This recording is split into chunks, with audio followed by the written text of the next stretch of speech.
What does Dr. Pepper taste like? We don't have it here.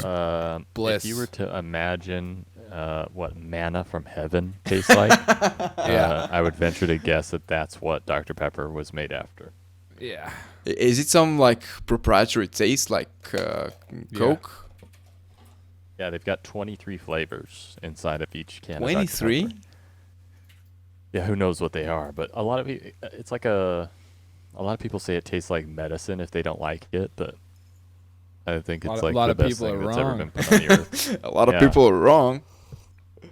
Dr. Pepper and root beer are the only like colas, pops, sodas, whatever that I drink, but I love both of them. But isn't it like the same shit in terms of sugars and stuff? Yeah, it's the same shit for you. Hold on. But nectar of the gods, nonetheless. Disconnect. I'm doing this podcast thing. Yeah.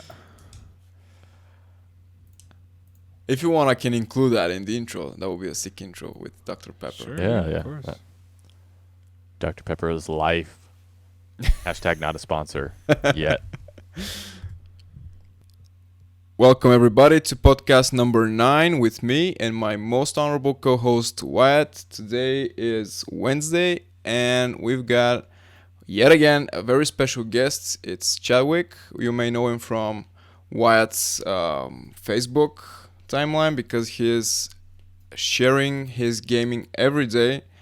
And with that said, good day to you, gentlemen, and good evening to me. Yo, Good what's up? What's up? for me?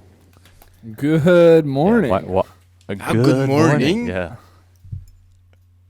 That's how I start off every stream. But yeah, Wyatt is a superstar, so he does put me out there every day on his Facebook. It's great. Yeah, I gotta tell you, your stream's the only thing I use that account for anymore. Well, I'm It's glad damn that I'm Facebook. tethering you onto the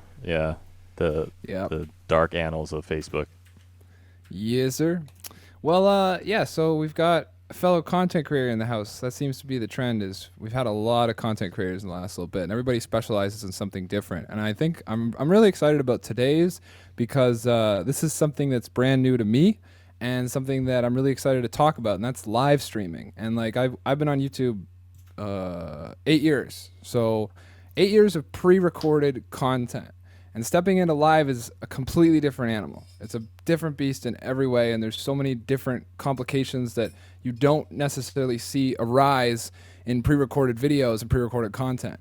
So I'm really stoked that Chad, you're taking the time to do this today, and I would love to start with off with just I guess a bit about your story and what inspired you to start streaming and how it's been going, and what are some of the things that you've had to deal with as you sort of developed your own platform.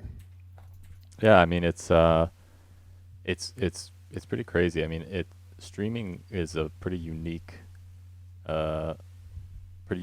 way of creating content, and I actually spend a lot of time thinking about the differences between doing pre-recorded kind of high production value content like you do on YouTube and the differences with live streaming. And I think you see a lot of the times with the fan base, the live streaming is a lot more interactive, obviously, and being a new streamer and having a smaller community kind of really gives you that opportunity to interact with everybody on a one-on-one basis. I mean, like the number of things I know about like 100 different people that I talk to every day on my stream is kind of crazy, and I know that's a huge contrast from what you see on creating YouTube content.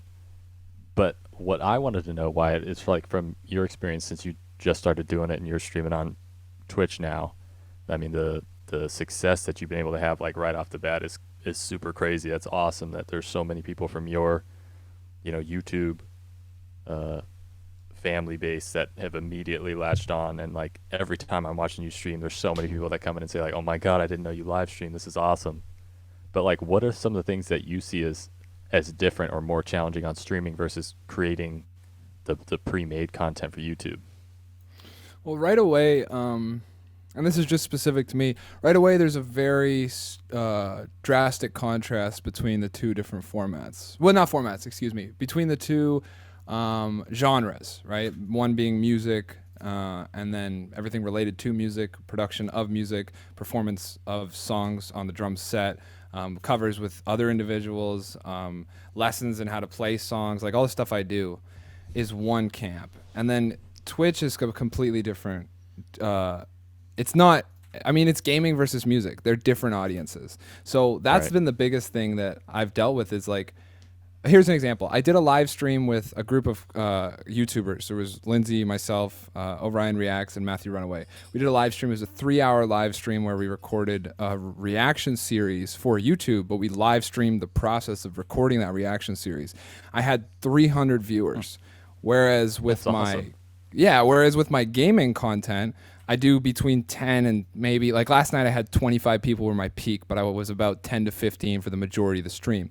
So they're not the same audience right away, right? Just looking at those numbers. And a lot of people come into my stream and they ask me like, hey, Wyatt, can we do some reactions on here?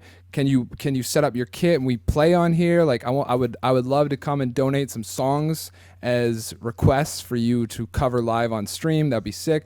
And I've kind of just taken the stance of like, well, I could take that on and I could add that to what I'm already doing on YouTube. But the point of me branching into Twitch and the point of me doing games is to get away from that for a second, to breathe, you know? Right. Because the philosophy was at the end of each day for the last 3, 4, 5 years, the end of each day, I complete the day with an hour or two of video games, wind down, and then go to bed, right? It doesn't matter what I've been doing. Video games have been one of the constant things in my life along with the drums. So I'm like, all right, well, why not just throw on the stream and see what happens? And that way I can maybe monetize my rest time, which is, the goal of any good content creator is to create as many streams of revenue as possible. And so because of that, I've kind of had to take the stance with my viewers. Guys, this is for video games. And then as soon as you say that, well, the viewers get cut in half, right? Like every stream starts with 40, 50 people, and we're all talking about music for 10, 15.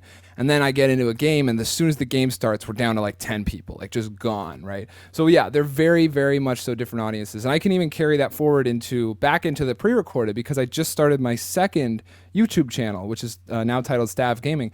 And Stav Gaming has 109 subscribers. And I got to tell you, it was hard to get those 109, like I did post not as aggressively as I did with like Lindsay's launch, for example, like the Lindevil channel, but I did post and was curious to see what kind of response it would get. And it was basically not at all. And that showed me, that was just sort of reinforcement of what I'm seeing on Twitch, which is it's definitely a different audience. You know what I'm saying? So that's kind of the thing with what I've experienced so far. And with that in mind, I have to tell you that I'm enjoying that. And it's kind of like what you were saying, like, well, maybe not exactly from the same standpoint of view, but I'm really enjoying getting to grind out something again. YouTube is kind of at the point with me where like, it's very much so a job, and it's reliable to me. I can sustain it long term. Like all of the things that a lot of people worry about when trying to develop a platform like I did with my channel,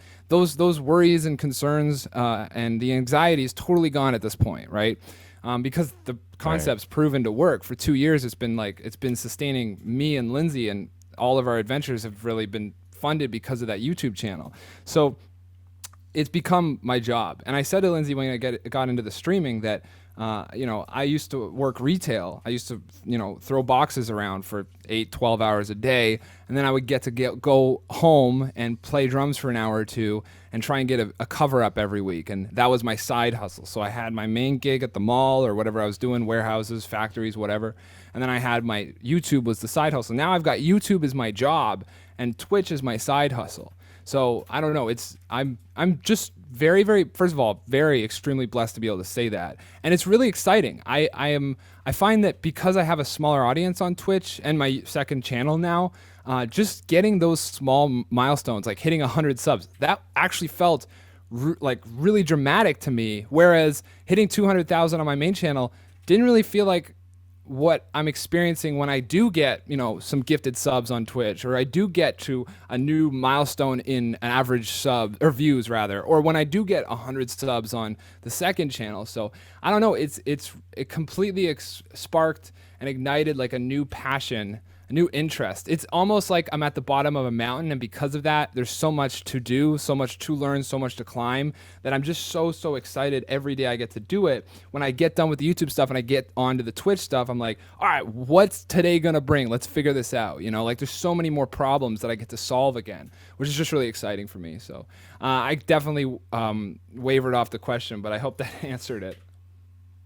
No, I mean, like it's interesting because Wyatt, you and I have known each other for a couple of years now. I don't know. My 2, yeah. sense of time, yeah, is a little bit messed up, but it's interesting because like when I started following you, you were at like 30,000 subs on YouTube, and you had just gone full time. I mean, probably within the last 60 days of like the first time we spoke on Discord, and I still remember like one of your most kind of inspirational videos, or one of the videos that really showed the passion that you have for what you do, is the video where you talked about your schedule. Hell yeah. And the fact that you would get up at whatever it was, like freaking 4 o'clock in the morning or 3 o'clock in the morning. 2 and you a.m. would grind.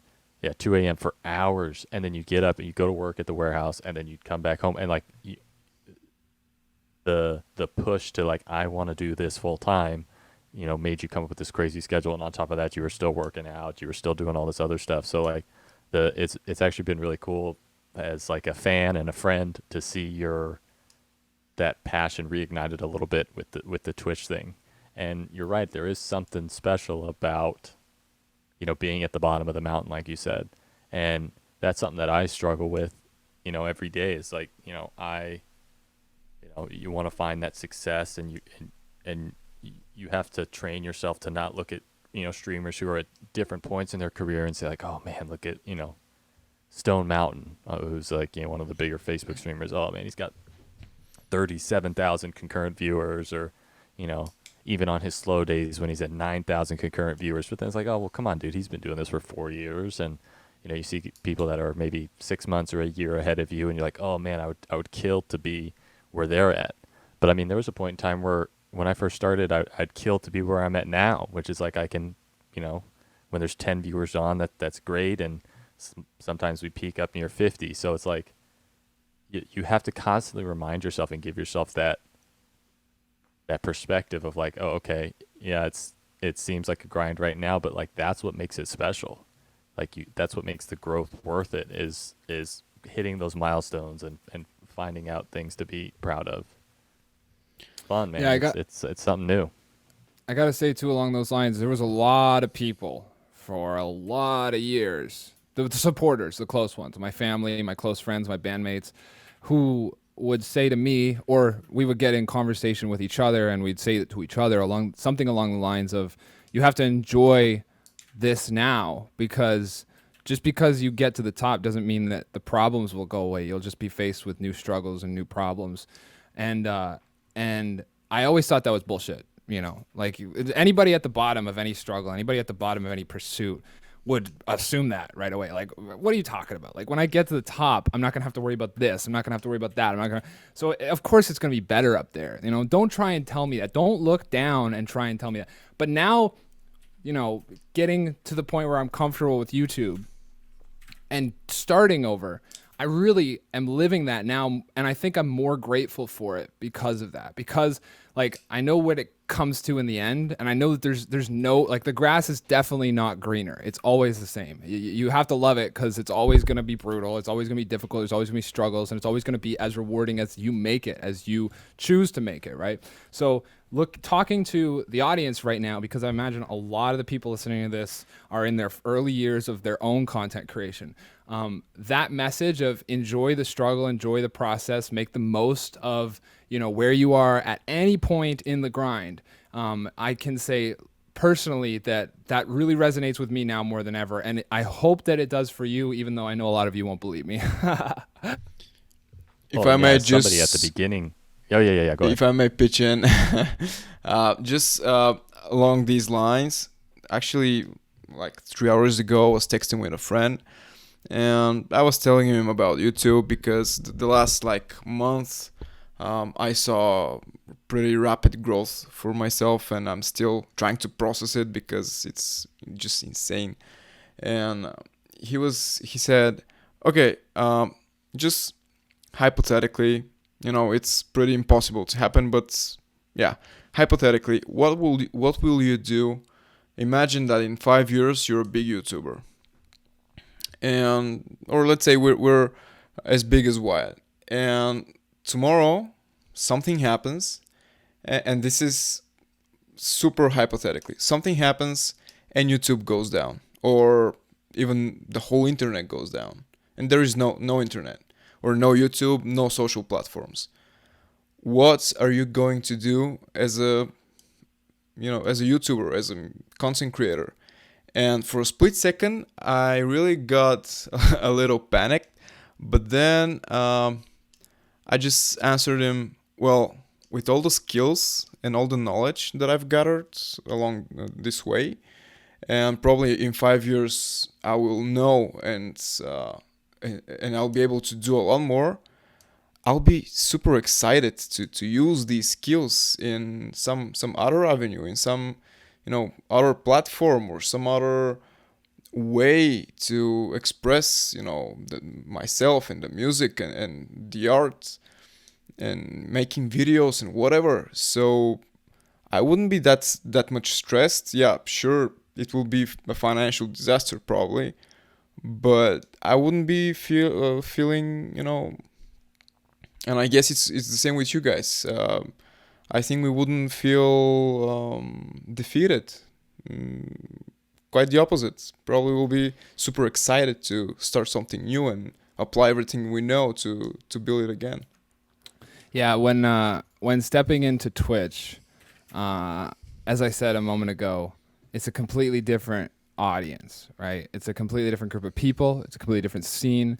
There's outside of the fact that I can post on my channels and maybe get a couple people interested, outside of that, there's no direct benefit from doing my YouTube stuff to bring over to Twitch that's like visible in that way. However, the one thing I'll say is that's the same situation that Arnold Schwarzenegger found himself in 3 times, right? Because first he started as a bodybuilder, and then he moved into acting, and yeah, there's some similarities just as there is in making YouTube videos and going over to Twitch, but are they the same thing? Absolutely not. It's a different scene. It's a different group, set of skills. It's a different group of people that you're going to be working with, right? Your contacts in the last industry probably have no ability to push you forward and help you gain traction in this new industry. He did that once. And then after he succeeded acting and rose to the top, he moved on to politics and became the governor of California, and probably would have ran for president if it wasn't for the fact that he wasn't born in the United States. So to what you and your friend were discussing, those who know how, those who get the grind and can, put the hammer to the anvil and get shit done, those people, that skill set you create with your first endeavor and your first venture, that skill set is not something that you should ever underestimate. That is something that you can carry into whatever the next is, And it's hard to lose. It's impossible to lose, because it's become you, to your core, it's become you. It's not about learning to be an electrician or learning to be whatever. You now have a skill set. You know how to learn, you know how to develop, you know how to move through. And every time you move to the next venture, you're going to take that ability with you. So growing your capacity is the priority for any content creator, and that capacity doesn't disappear. If the internet did disappear tomorrow, the capacity that I have, I can apply to anything I want and get it done. You know what I'm saying? Absolutely. And this is exactly what I meant. It's with this, if we can call it a profession, and I think it's a profession, you're building not only a skill set, but you're building your character. You're changing the way you think, you're changing the way you act, and it's universal. So pretty much, yeah. Sorry, Chadwick. No, look at why do so many content creators fail, right?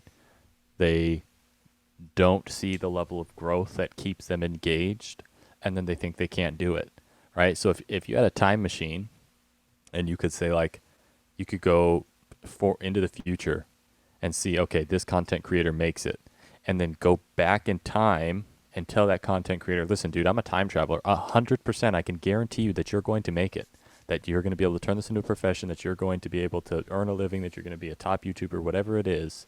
Your dreams are going to be accomplished. There's nothing that's going to get in that person's way for making it happen. So, yes, they're still going to have ups and downs, and yes, there's still going to be days that are hard, but they're all just going to be seen as speed bumps, right? Because they know beyond a shadow of doubt, listen, I already know I'm going to make it, so this is just part of that journey. And that's what I try and tell people. I mean, whether it's in my other career, my main job, my source of income, or training employees that I've had, is like the secret to life is that there is no secret, right? You have to want it more than everybody else, and you got to be willing to do the things that nobody else is willing to do for longer until you get to where you want to go. And that's why when I started streaming, I said, okay, I'm gonna give myself 3 years. So like now, I don't care anything that happens over the next 3 years, because like I'm not even going to take a measurement on whether or not I want to keep doing this until I get to that 3 year mark. And it takes so much pressure off the day to day, right? Because like I get up at 5:30 in the morning every day so that I can stream for a couple hours before I go to work. And like there are days where like, dude, I'm streaming video games at 6 o'clock in the morning on Facebook. Like there's not a whole plethora of people out there that are there. I'm relying on people in Europe. I'm relying on people on the East Coast. And today I took today off of work because I knew we were going to be doing this. And so like I had an opportunity to stream for like 5.5 hours, which was like, it's probably the most fun I've had streaming in a while, because I didn't feel like I was under the clock. I didn't feel like, oh man, I can't get too far into this game because I'm just going to have to bounce soon anyways. But like there's something special about knowing that like, okay, like I'm not going to take a measurement until 3 years. I'm not going to measure these short-term results over my long-term goals. And like I think that is what stands in between so many talented content creators falling short, or streamers, whatever it ends up being, is like maybe it's not a lack of belief in self, but you start reading the writing on the wall and you start thinking like the forces of nature are stacked against you. And I think in reality you just have to be able to set your sights on a goal and pick a time and say like I'm just going to do it until I get there. Yeah, and I actually sorry, what? Yeah, I'll go real quick. I had something I wanted to build on that with, and that mindset, anybody listening at home, that mindset is the most important thing going into this, because it doesn't matter what you're doing. If you're a photographer, if you're in film, if you're a YouTuber, it doesn't matter. Model, actor, doesn't matter. Whatever you're doing in that field of content creation that we're talking about here, and this applies to other fields too, but I just don't want to say that like because anything.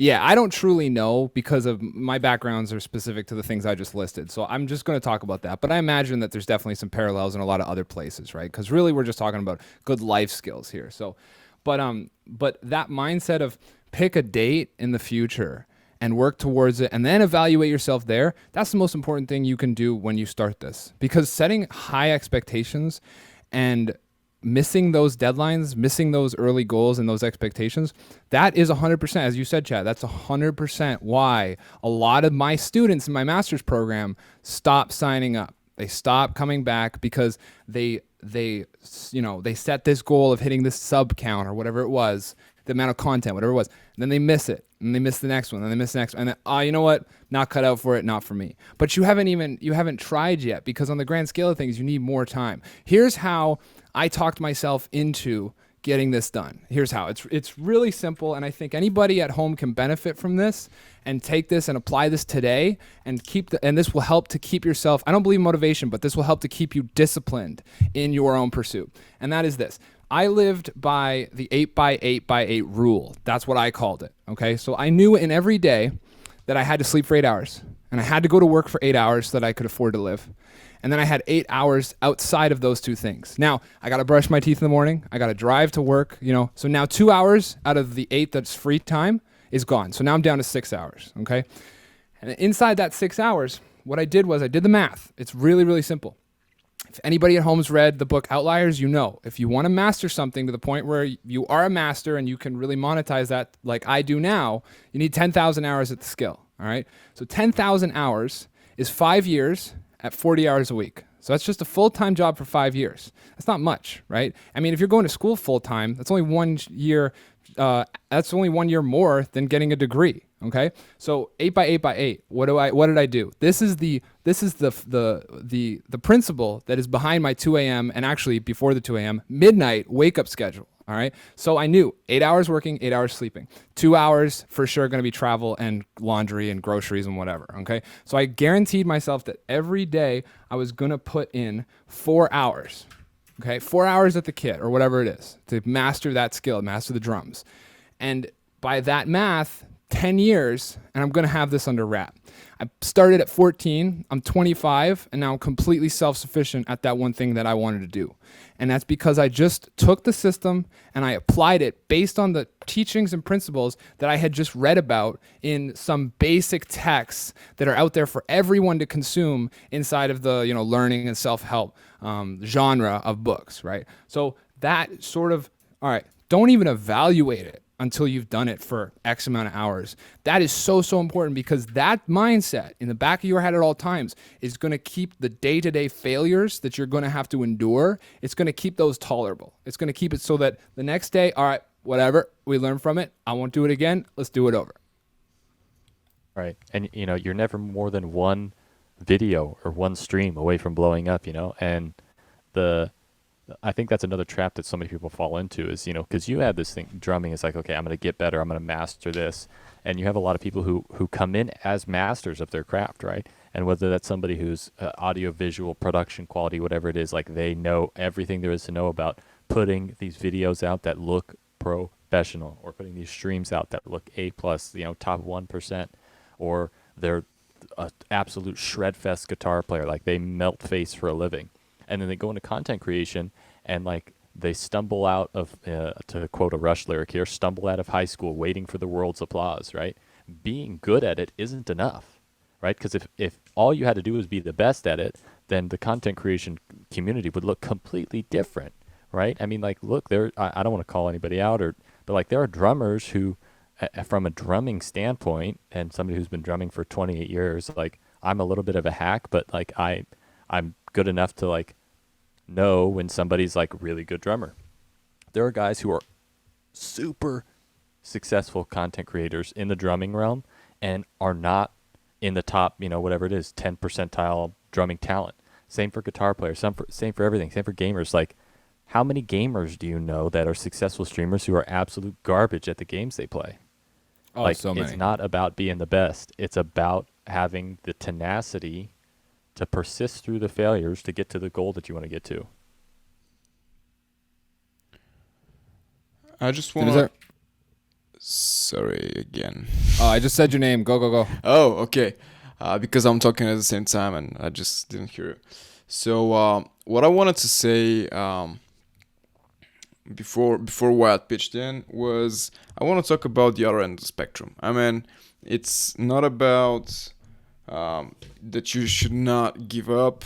I'm absolutely 1000% for that. But I want to talk about the other problem. And I think I'm facing it right now because once you're disciplined, you're putting in the work, you're diligent, you're thorough in everything, in every video or stream or whatever it is you do, and you start seeing some traction. And for me, it was a blissful moment and still is, because I hope it is exponential and it will keep that way. But what I'm facing right now, and I think I texted Wyatt like last night, but he never replied me. Thank you, Wyatt. It was I think I'm to the point where, because I'm trying to upload every single day, and life happens, you get sick, something unexpected comes up, and what I ask Wyatt is, do you get to the point where you feel guilty if you take a day off? And I know how stupid this sounds and how subjective this is, but I'm so used to grinding right now, and my whole everyday life is so strongly connected to me uploading every single day, and I love it so much that every now and then when I sense the exhaustion and I feel the beginnings of a burnout, and I know I should take a rest. I should take at least one day off. And I feel like shit for a whole day that I'm resting. And yeah, usually the day after, I'm just overcompensating and trying to, make up for it. And I know that one day out of seven won't, your career in YouTube won't crumble. But it just, it's a mental thing. And I'm just Right. curious. I want to chime in on this one because I know that like this is something that Wyatt, I know that you struggle with sometimes, right? Is because like you have such fervor when you go after something, and like you go all in 110%, and like I don't know that I've met anybody who can grind as hard as you can, and like it's seriously it's like super inspiring to see, but at the same time you have to be able to like if you're trying to set yourself up for success, you have to set rules for yourself, right? And like grinding 7 days a week is admirable, but like there's no like nobody wants to be a martyr, right? Like if you grind yourself to burnout, like it's super admirable and like look at all the stuff you've done, but at the same time it's not sustainable. And it's one of the things that I read about content creation that like really stuck with me is like it's okay to leave your audience wanting more, right? So like it's okay to set yourself up for a schedule where you don't upload every day, and like to set up or to kind of compensate whatever it is, 2 days off a week, or even if you want to be a psycho and only do 1 day off a week. I'm going to take 1 day off every week.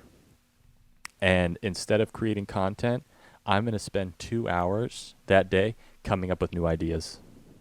And then like you're giving yourself permission to like recharge your batteries, because like there's no value inherently in like the blood, sweat, and tears that go into it, right? Like those aren't the things that people are watching. People are watching because you're making great content.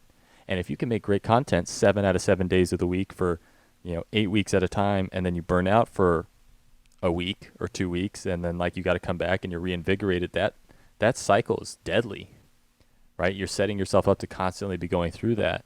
And if there's one thing that people love about content, is like consistency. There's a reason that since we've been alive, when TV shows are on, like they come on at the same time every week, and then they take scheduled breaks, but that scheduled break leaves people wanting more.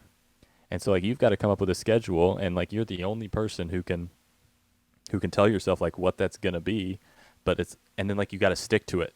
And that's the hard part, right? The hard part is like when you're fired up and you're getting this big groundswell of followers, and you're like, oh my God, look at it's happening. And to have the self-control to say like, I know today's supposed to be a day off, but I really want to work on this video. Like that, there's going to be content to be created tomorrow too. But like for me, I think that's important. Having the self-control to, even when you are pumped up and even when you're excited, to force yourself to take that time is important. But I don't know. I just work here.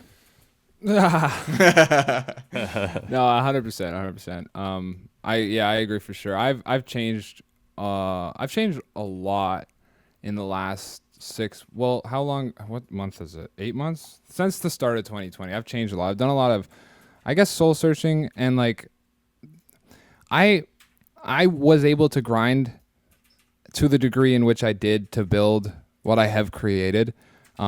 And on the timeline that I created it, because it was very fast, right? And the speed of it, the haste of it, publicly is reflected in just how many hours I was putting in. So you're right, yeah. I do grind hard. I go way too hard. And what's changed in the last 8 months or whatever it's been, is that I've dialed it back a lot because it wasn't sustainable. I mean, I've learned the lessons that you just described. I learned them the hard way.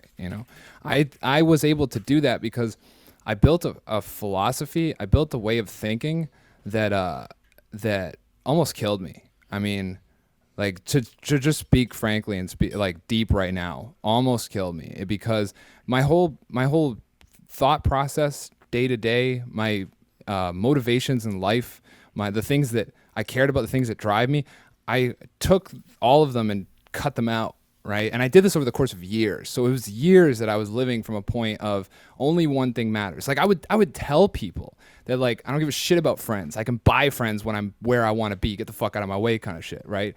And like, that was the ferocity. That was just that aggression, that like that just red line constantly that helped me build what I have, but it was not sustainable in any way. Right. And the last since the start of 2020, like it's been, nothing but revising my own personal beliefs and outlooks and the things that matter to me. And it's reflected in my platforms, right? Like there was a point, 20,000 new subs every month. And if it dropped below that, it was anarchy in my mind. You know, I was losing my head. Now, you know, 7,000, 8,000 subs a month. And that's okay. And if it drops below, whatever. What are you going to do? I get to stream tonight. So who fucking cares? You know? So yeah, it's important. And I feel like everybody is going to find out one way or another if they go as hard as I went, or if they're not going hard enough, they're going to find out one way or another what they should have been doing all along. You know, it all comes back to like an equilibrium, and having that schedule that you described, that's so important. And being able to stick to it too is so. And you know what? To speak even to more to that, I'm not very good with my own schedule. I can barely stick to my own schedule. I couldn't through this entire year. Since I went full time, I couldn't stick to my schedule at all. I didn't have a schedule. My schedule was get up and go until I pass out. And I would sleep 4 hours a night, and I would be, you know, slamming back 6, 7 coffees, pre-workouts, where the fuck, Ritalin tablets, where the fuck I had on hand to grind harder than everybody else for as long as I could. I would wake up and I would just go until I physically collapsed every single day, constantly, every single day. And there's totally a point to that was really powerful, and I fucking lost it. Oh. I know, right? I know. My question is, because like Go. it's easy to say, like, you know, because as a young okay, go. I got it. Okay, so I was doing those things, right? And there was no schedule. But what I found was, and this is really important for anybody at home, and you guys as well, what I found was the most productive times and the most balanced times were when I wasn't necessarily working a full-time job and trying to manage this, but the times in which I was going out on the road, coming back, and I was doing part-time hours, like 15, 20 hours, because those shifts, they gave me anchors. And those anchors dispersed throughout the week made it so that it was much easier to stick to rigid schedules. Because those anchors, you know, okay, you're not done, but guess what? It's 5 o'clock. You got to go close the store at the mall, whatever the hell, right? And then recently, I rediscovered that point, that principle with Twitch. Having a stream schedule, first I tried, like I went way too hard at first. I burned myself. It was like 2 weeks and I was like, Shocker. Yeah, I know. Shocker. But I was doing 6 days a week at first, and I thought, yeah, I'll be easy. Come on, it's me. Fuck it. We're doing what we got to do, you know. But then I've dialed it back. Now I'm Monday, Wednesday, Friday, and then maybe weekends if I feel like it. So guaranteed 3 days a week. But just having those 3 days a week that I'm streaming at 5 o'clock, those 3 days, it's made it so that honoring the rest of the schedule has become a lot easier. So if you're a person that's like, hey man, I want to be doing content creation, but I got this going on. Well, sometimes having that can be more advantageous than just having an open schedule. You know, sometimes it's better to have, and my dad, I had this conversation with my dad years ago when he was trying to convince me to, you know, get a job at the time. And he's like, you got to get a job or whatever, you know, that we're having the conversation. And he's like, the students, cause he's in education, the students that I have that have part-time jobs and also are going to high school, they get better grades. And it's like that anchor. It just acts that way. It's like you, the saying is, you know, give whoever, how does that saying go? It's like, the person who's doing the most, give that person the task or something. You know what I'm talking about? Can anybody fill that in? Yeah. That sounds close enough. Well, yeah, you know what I'm saying? It's like, yeah, it's whoever's most experienced and works the most and it's most, you know. I can't remember. Anyways, yeah. That's the point. That's the point is that if you're listening at home and you have something that you're doing throughout the week and you are really pissed that you have to do this, sacrifice that time, don't be. There's a good probability that is helping you stay to your schedule, stay to your consistency, having that weekly anchor that, okay, maybe I don't want to do it, but I have to. That can be a really advantageous thing for anybody really trying to grind at this. Now, what was your question, Taylor? I don't really remember either. No, no, no. I was saying like it's really easy to like. I'm putting myself in the shoes of the up and coming content creator sitting at home and saying and hearing somebody that they look up to, Wyatt, talk about like, yeah, this is the way I did it, but it's important to do it a different way. So it's really easy to like for me at home to then be like, okay, well I'm gonna have to grind. I'm gonna have to kill myself to get there, and then I can adjust when I get to wherever I need to get. But like looking back, what do you think the we're gonna play the game of what if, which is not always the most productive, but I think it's kind of important to hear. What if you could go back in time with yourself today and go back to when you started and you committed to yourself, hey, I'm gonna really push to make YouTube my thing. What would you do differently? And May I? and resist the urge to say nothing because this is what's gotten you to where you are. Because like there's it's hard for people to take the advice of like, okay, well, don't kill myself and have a balance and to find the the pros of still having to work and not wanting to do it the other way, you know?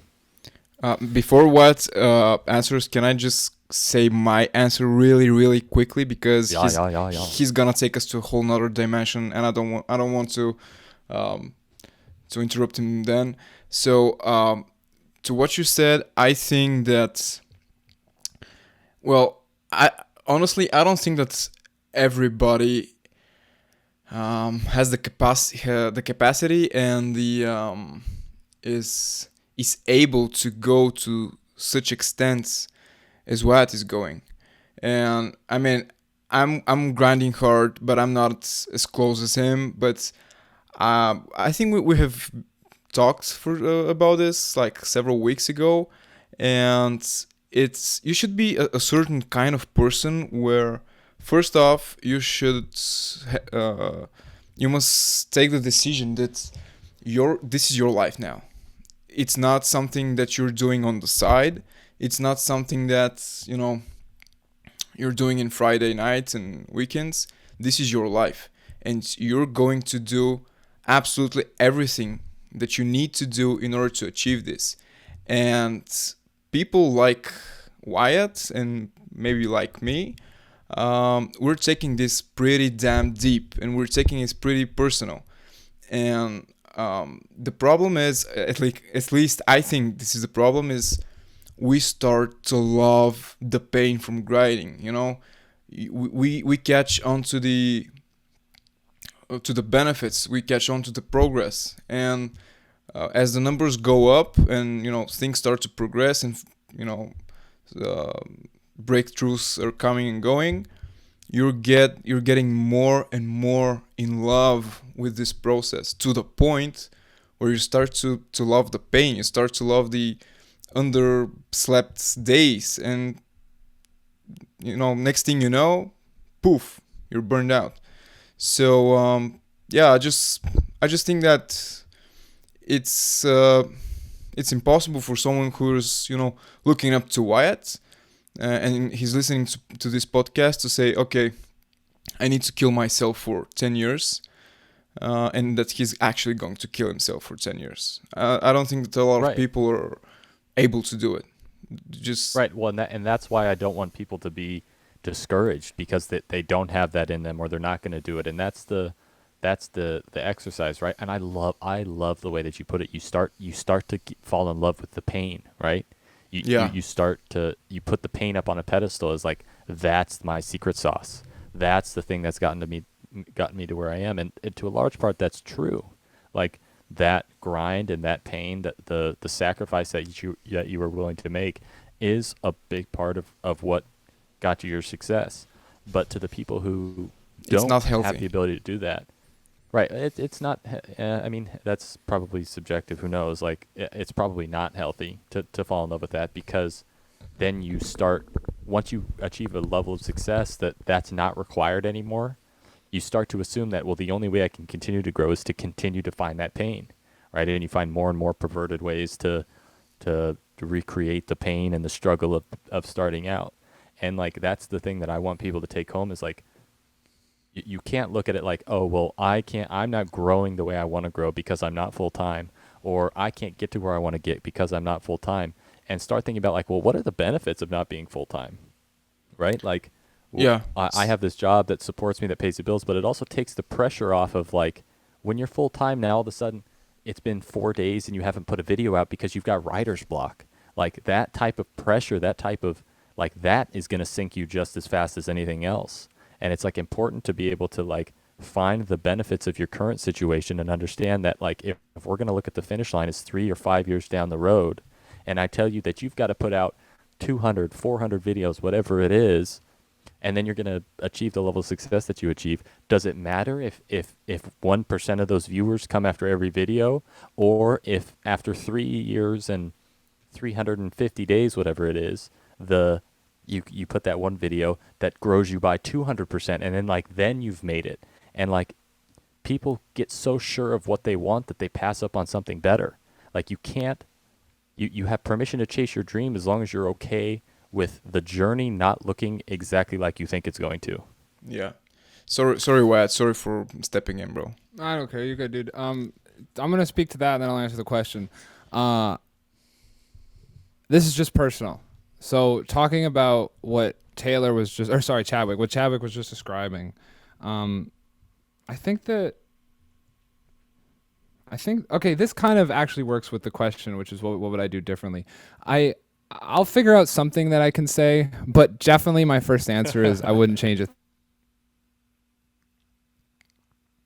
Really depends on the stage of life you're in and what experiences have created your current capacity. I think that's extremely important to look at, right? Because I know personally, like an example with you right now, Chad, going into this venture, you've got a lot of success behind you. You've got a lot of life lessons. You have things that when I started out, those things held me back. And if I didn't push through the grind as fiercely as I did, I wouldn't have been able to expedite the process of picking up those, or it's better yet, skipping over those potholes later on, right? So like, right. if you're someone who's 30, 40 years old, and you've got this venture completed, like we'll go back to the Arnold Schwarzenegger thing. I guarantee when he went into acting, it didn't take as long as it did the first time around when it came to bodybuilding. And then I guarantee again, when he moved into politics, same thing, because he had principles and he had fundamentals inside of his capacity from those first two endeavors. They don't go away. This goes back to and it's kind of actually really elegant the way we've managed to string this together. This goes back to the very first part of this discussion where we were talking about if YouTube disappears tomorrow, I still have that capacity, right? So understanding where you are on all fronts and what you have in your current toolbox is super important to factor in to just how much you need to do, I guess, to get to where it is that you're going to end up going, right? Because even understanding later on, maybe you don't have all of the specifics figured out to a certain field that you're working in, but if you've already conquered another field, you have a much better intuition to seek out, much better intuition when trying to seek out the resources you need to conquer this new field, right? Because you can look back at what you've already done and go, all right, well, in that situation, that's what and you know what? Here's an actual example of that. Lindsay, when she got out of university, she was a matter of months looking at me and going, not just me, but obviously everybody in her life that was supporting her through it, okay, I just need someone to tell me what to do. And I sat on that exact thing for a long time. And in asking myself what to do, I kept trying little things. And those little things accumulated in my field to the point where I told her, I can take a band and in 2 years, get them signed on a label and get them touring. I promise you that. And I did it. I did it with a band. And when I did that and I accomplished that and that was behind me, I said to her, here are the actuals. Here are the steps. And I wrote them out on a piece of paper. I said, if I do this right now with any group of guys, I can get them to that point in 2 years. Done, right? My dad had the exact same thing when I was growing up. He would say to me, 3 years championship football team, because he was a football coach for 30 years, right? And that's what that's what she didn't have, was that process. But she had to fill in all of those blanks, okay, to get to the point where she could figure out her own little system that she can apply anywhere. Once you have that system figured out in one place, well, I just took the same sort of mindset, and now I knew where to look to uncover these principles in other fields, or at least had a suspicion. And a lot of them panned out when shifting my priority from exclusively touring and working on music and writing in studios to now content creation daily. There was a lot of parallels when I was trying to learn the new skills that I had from the previous. So understanding where you are in life will factor directly into just how many hours you need to be putting in, and just how long it's going to take, right? Now, to answer the question, what would I do differently looking back? It's tough because, it's exactly what you said. It's like, it did get me to here. Right.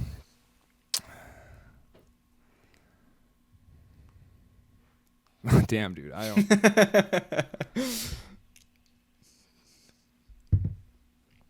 Well, and that's the thing. Like, it's okay for the answer to be nothing, because like ultimately that's the the journey is the important part, right? Like that's where you learn all those things, and it's hard to really remove the journey from the thought process, because it's like, well, crap, if I didn't go on that journey, then I wouldn't have learned all those things. Exactly. But I think, like if you could program somebody, or you could program an AI to say like, okay, in 2 years or whatever timeline, I'm going to get this person to, this level of success that I've had, like what are those things that you program into them?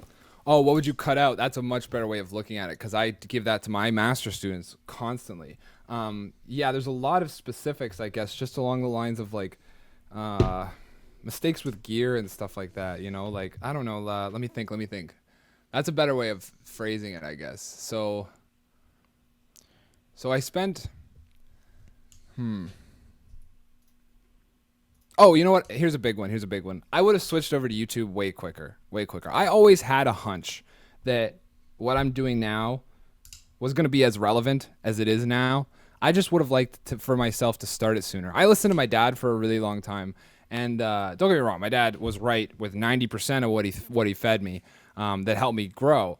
But there was this 10%, and this is included in this 10% that I kind of wish I had have just strayed away from. And one of the things that we would talk about a lot is he would reference the Beatles constantly. He'd be like, okay, but the Beatles, they've performed 4 hours every single night, covers, constantly covering bands and writing originals. But of the 4 hours, you don't have 4 hours of originals. So you got to put a lot of covers into your set. And they would play the same bar 5 nights a week, Monday through Friday, 4-hour sets every single night. They did it for years. And this is what developed the Beatles into the super act that they became globally, right?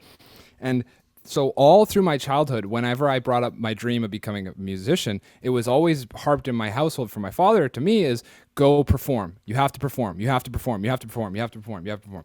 And I did that a lot. I did a ton of performance back when I was younger. I wish that I had taken that.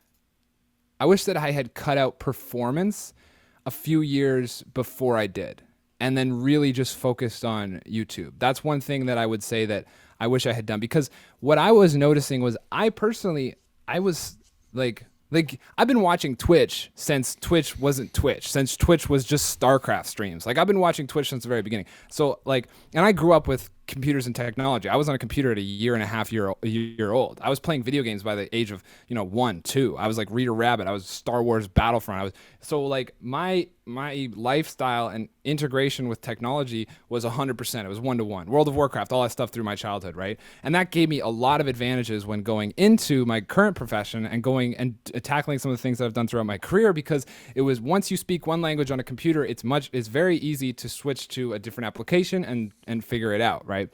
And I had a suspicion that YouTube was going to become much more, not even just YouTube, but the future of all of it, performance, the future of art, was going to become digital. And it had like 2020, COVID-19, right? Like 100% panned out exactly like I thought it was going to. And I feel like I started the YouTube thing as a last resort after so many failures. Like 5 big failures that we won't discuss here because it'll take hours, but 5 big specific failures that I had that I would not change for 1 second, because those failures are what created me, and those ones I wouldn't take out. But I would have liked to, after maybe 3, maybe 2, maybe 3, I would have liked to shift over to YouTube then, because I would have been 2 years ahead of where I'm at now, and I may be talking to you now with 600 subs, 700,000 subs. So that was the big thing, is I would have liked to, once I identified it and my gut was telling me to do it, to go the direction in which I'm currently pursuing, I would have liked to have followed my gut and my intuition sooner, but I didn't. And in my not doing so, I was convincing myself that it was discipline, but it wasn't. It was, I guess it was to a degree, to stay disciplined to that mindset, but that wasn't my own. It was imposed by someone I really respected, So that's another thing too, I think everyone should take out of this. And I literally just had this conversation yesterday with one of my students. He is the kind of guy he's a really smart kid, and he asked me questions about content creation because he's a YouTuber. He's got like 14,000 subscribers. So he's really killing the game. And he asked me questions about content creation, and I tell him, and I can see in his eye with a discussion we were having yesterday, he was getting discouraged because what I was telling him didn't align with what I think he was able to do at the current time. And I made sure to cap off the conversation with, listen, man, I tell this to everybody. Take everybody smart, everybody ahead of you, everybody at a further stage of you, or even at your own stage, take take it with a grain of salt, And I wish I had done that more. I wish I had some of the things that I bought into wholeheartely and believed 100%. I wish I had been maybe second guessing, or maybe, just like thought about a little bit, not as strongly, not fallen in love with some of the things that I did that eventually led to dead ends. No, that makes sense. A lot of the times you're looking for, when you're asking somebody a question, a lot of the times you're hoping that they give you the answer that you already have in your head. And Exactly. you got to just have the strength to say, like, hey, this is what my gut is telling me. Like, I don't need somebody else to validate that this is what I'm going to do. Like, don't be afraid of failure, guys and gals. Like, that's part of the process. And if I told you that it's going to take 100 failures to get to where you wanted to go, you had to hear 100 no's to hear that yes, then every failure would be something you would look for, right? Oh, I got to get more no's. I got to get more failures so that I can get to that next level. And like, that's just, you could just got to go after it. And it's okay to be discouraged. It's okay to have up days. It's okay to have down days. Just don't measure short-term results against long-term goals. The real beautiful thing too about what we do, the three of us, is that the really beautiful thing is that like there's like almost a 1-to-1 relationship between progressing a character in any long-term video game and progressing your career on any of these platforms today, right? Like looking back on the stages of my career, the progression that I had, if I wasn't always smart enough to be able to self-evaluate and see it, which I wasn't definitely back in the day, I wasn't at times. If I wasn't able to see those positives that came along, I wasn't keeping track of those things that was building me and pushing me forward. But when it comes to content creation, like what we do, you have, like I say this all the time, this is direct public trial and error. You get this advantage over everybody else in any other field that they not necessarily will have, because everything is recorded online. You literally have an interface that's very similar to something you would see inside of a video game like World of Warcraft, or something with character progression involved, where you can try things and see exactly 1,000%. This worked this way because of this worked that, with detailed analytics across the platforms, right? So paying attention to trying as many things as possible, and then paying attention to the results and allowing that to shape the path that you take is also a really, really important, and it's a really advantageous feature to what we specifically do with the internet, right? And there's metrics in every industry and every part of, and I'm speaking just music here because I don't have experiences in others, but there's certain metrics you can, analytics you can. Like, I knew a guy who had an iPhone and he had the, I can't remember the name of the Notes app. It was really popular. Evernote, maybe. I think that might have been it. He had every single show he ever played recorded. He had the time of load-in. He had, if they were late or early. He had how many people showed up versus how many tickets sold.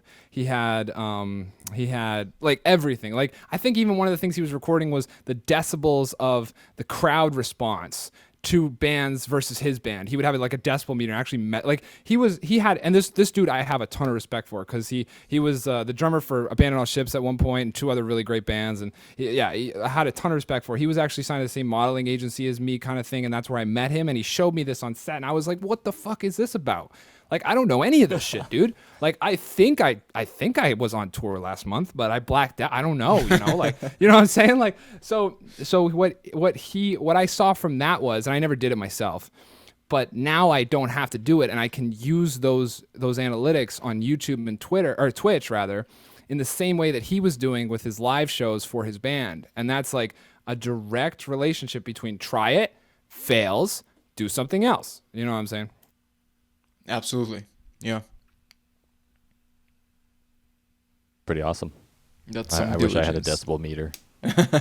They're like, there's free ones they're like a couple bucks on your iPhone. Chad, do you remember in the beginning, even before Wyatt joined this wonderful podcast, do you remember me telling you that some episodes I don't feel how an hour is passing by, and then I feel so bad that it's about to end? Is this the like where we go full circle and we all look at the clock and we say, "What the heck?" Well, this is one of these podcasts. I mean, Time flew. time flew. I feel like it was 10 minutes. So far it's 64 minutes, and Wow. I'm learning so much, because this is a casual talk, and the purpose of this podcast is not for me to learn, but to pass some knowledge to the people who are listening to us. But I'm learning so damn much, and I'm so truly blessed to have you guys. I just don't want this to end, but I'm afraid that in several minutes we'll have to call it, because one of us is not yet a full-time creator, and Is there anything Okay, I'm we pretty sure want my kids are kicking my door down right now. Is there anything either of you want to wrap up with? Any last things that we would like to cover? Well, apart from a huge thank you to both of you, and I want you to promise me that we're going to continue doing podcasts, the three of us. I don't have anything else to say. Cool, guys. Yeah. And it was a lot of fun. I think it's a great opportunity to. I mean, I think all three of us are in very different stages of our of our content creation, and I think it's just really cool to kind of come together and share some thoughts and feedback. And there's always stuff to be learned, so I just think it's great. Thank you guys for having me. I had a blast. Awesome. Same. Perfect. Thank you very much. Sorry to cut this so abruptly, but yeah, I think 1 hour is pretty good